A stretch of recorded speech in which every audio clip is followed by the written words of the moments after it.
Although models of the Apple II series could draw black and white text or color graphics,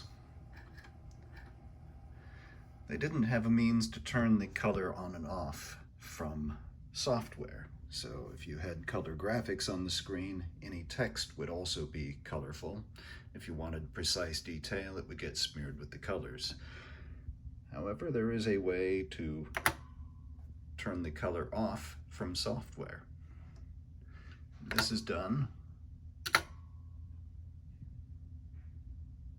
revealing additional details in the graphics, or turn the color back on, revealing the original colors.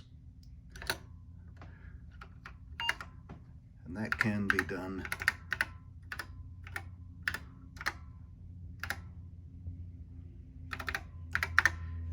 entirely from a machine code program that has a 65 cycle loop that toggles between color graphics when the screen is sending the signal with the graphics, and switches off the graphics during the horizontal blanking interval.